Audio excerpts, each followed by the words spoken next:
बौद्ध धर्म अनेक महत्वपूर्ण धार्मिक कथाएं और उपदेशों से भरा हुआ है। इसमें जीवन के विभिन्न पहलुओं पर ध्यान देने की सीख होती है, जिससे व्यक्ति आत्मसमर्पण, शांति और सांत्वना प्राप्त कर सकता है।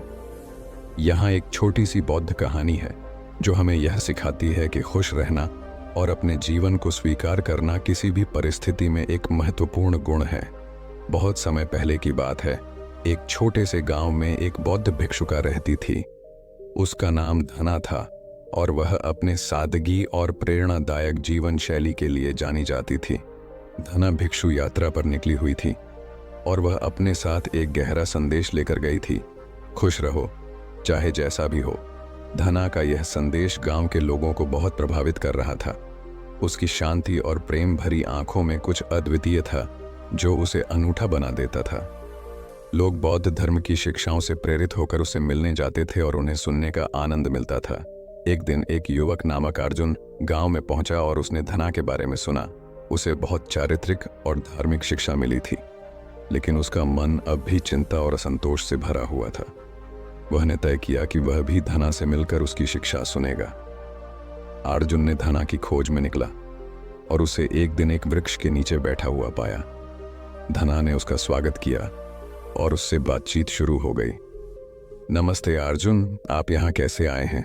धना ने पूछा। अर्जुन ने कहा, आपकी खोज में आपके उपदेशों को सुनने के लिए मुझे जीवन में शांति और संतुलन की आवश्यकता है और मुझे आपसे सीखना है कि कैसे खुश रहा जाए, चाहे जैसा भी हो। धना मुस्कुराई और बोली, बेटा, सच्ची खुशी और शांति का स्रोत आत्मा में है। आत्मा को समझने और सकारात्मक दृष्टिकोण से देखने के लिए तुम्हें ध्यान और मेधा की आवश्यकता है। अर्जुन ने धना की बातें गहराई से सुनी और उसने उससे ध्यान और आत्मा के बारे में अधिक सीखने का निर्णय किया। धना ने उससे ध्यान और ध्यान की अभ्यास की विधि सिखाई और उसे योग और तप की महत्वपूर्णता का एहसास हुआ। धना ने अर्जुन को एक दिन सुबह भिक्षा मांगने के साथ चलने के लिए कहा। उन्होंने अर्जुन को बताया कि भिक्षा मांगते समय उसे सभी से समान रूप से दृष्टि में रहना चाहिए और वह सभी के साथ उदार और सदैव रूप से व्यवहार करे। धना और अर्जुन ने अपनी भिक्षा बांटने की यात्रा शुरू की और वह गांव के चारों ओर घूमते हुए लोगों से भिक्षा मांगने लगे। धना ने अर्जुन को सिखाया कि उसे सभी के साथ संवाद करना चाहिए, उनकी आदर्श शिक्षा को सुनना चाहिए और उनके साथ संवेदनशीलता और सांत्वना से व्यवहार करना चाहिए। एक दिन जब धना और अर्जुन भिक्षा मांगने बाहर गए थे, वह एक व्यक्ति से मिले जो बहुत ही क्रूर और निर्मम दृष्टिकोण वाला था।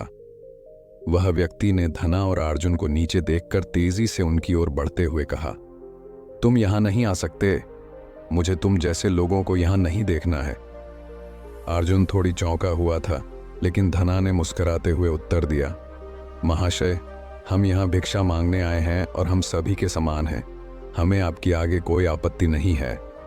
व्यक्ति ने और ज्यादा गुस्से से कहा, तुम लोग यहाँ से चले जाओ, नहीं तो मैं तुम्हें परेशान कर दूंगा। धना ने फिर भी मुस्कुराते हुए उत्तर दिया, महाशय, हमें तुम्हारे साथ कोई समस्या नहीं है। हम सिर्फ भिक्षा मांगने आए हैं और हम सभी में समानता का आदर करते हैं। इस पर वह व्यक्ति ने अचानक अपने आप को बदलकर उनसे माफी मांगने लगा। वह बताने लगा कि उसका असहिष्णुता और क्रूर दृष्टिकोण उसके अंतर में छिपे असंतोष और दुख के कारण था। धना ने उससे यह सीखने का मौका दिया कि अगर हम खुद को बदलते हैं तो हम अपने आसपास की स्थितियों को भी बदल सकते हैं। अर्जुन ने धना से पूछा, कैसे यह संभव है कि आप हमेशा इतनी शांति और समझदार रहती हैं, चाहे जैसा भी हो? धना ने मुस्कुराते हुए कहा, बेटा, सच्ची खुशी और शांति का स्रोत आत्मा में है। हमें अपनी आत्मा को समझने की जरूरत है और उससे जुड़े सभी मोह और आसक्तियों को त्यागने की आवश्यकता है। आत्मा को समझने में ध्यान और ध्यान की आवश्यकता है, जिससे हम अपने चिन्हित स्वभाव को पहचान सकते हैं और अपनी अद्वितीयता को समझ सकते हैं।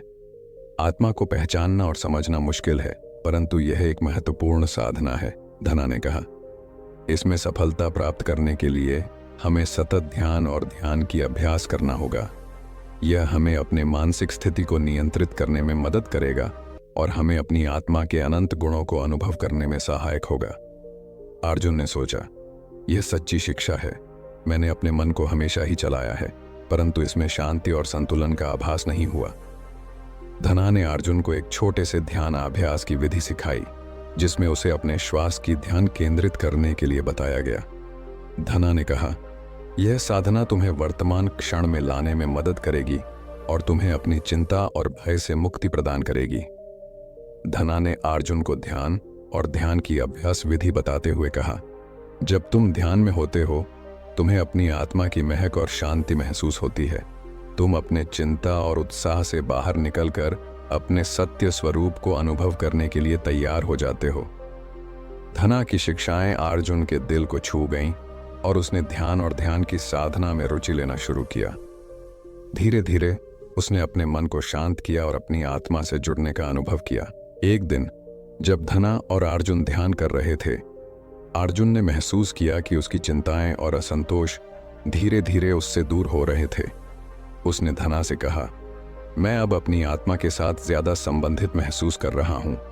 ध्यान और ध्यान मेरे जीवन को सकारात्मक रूप में परिवर्तित कर रहे हैं।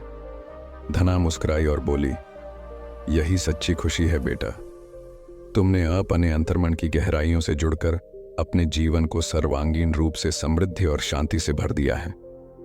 इसके बाद अर्जुन ने धना की शिक्षाओं को अपने जीवन में अपनाया और उसने भी खुद को एक नए दृष्टिकोण से देखना शुरू किया। उसने अपने जीवन को सरलता से जीने का नया तरीका अपनाया और उसने सभी के साथ सहानुभूति और प्रेम से व्यवहार करना शुरू किया। अर्जुन ने खुद को खोजा, अपनी आत्मा को समझा और उसने सच्ची खुशी और शांति पाली। उसने सीखा कि जीवन की सबसे बड़ी खोज आत्मा की खोज है, और जब हम अपनी आत्मा को समझते हैं तो हम वास्तविक रूप से खुशी, शांति और समृद्धि पा सकते हैं। धना और अर्जुन की यह भिक्षुका कहानी हमें यह सिखाती है कि खुश रहने का रहस्य स्वभाव में नहीं, बल्कि आत्मा के साथ संबंधित है। जब हम अपनी आत्मा को समझते हैं और उससे जुड़ते हैं तो हम सच्ची खुशी और शांति पा सकते हैं, चाहे जैसा भी हो।